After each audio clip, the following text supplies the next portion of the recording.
Network layer OSI model की बहुत महत्वपूर्ण परत होती है जो डाटा को एक नेटवर्क से दूसरे नेटवर्क तक पहुंचाने का काम करती है। ये लेयर ये तय करती है कि डाटा किस रास्ते से जाना चाहिए ताकि वह सही डिवाइस तक पहुंच सके। जब एक डिवाइस से दूसरी डिवाइस को डाटा भेजा जाता है और दोनों अलग अलग नेटवर्क में होती हैं, तब नेटवर्क लेयर बीच का रास्ता तय करती है। इस परत का मुख्य काम पैकेट स्विचिंग होता है, यानी डाटा को छोटे छोटे हिस्सों में बांटकर भेजना और फिर उन्हें सही क्रम में गंतव्य तक पहुंचाना।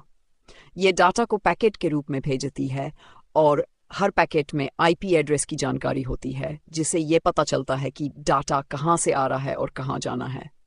नेटवर्क लेयर आईपी एड्रेस का उपयोग करती है, जो हर डिवाइस को एक यूनिक पहचान देता है। इसके द्वारा यह भी किया जाता है कि कौन सा रास्ता सबसे सही और होगा डाटा को भेजने के लिए। इस प्रक्रिया को रूटिंग कहा जाता है और ईकॉम राउटर नाम का डिवाइस करती है।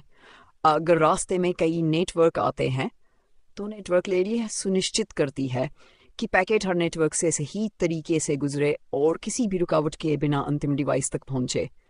इसके अलावा अगर रास्ते में कोई नेटवर्क पैकेट को आगे नहीं बढ़ा सकता तो यह लेयर एक एरर मैसेज भेज सकती है ताकि भेजने वाला सिस्टम दोबारा प्रयास कर सके।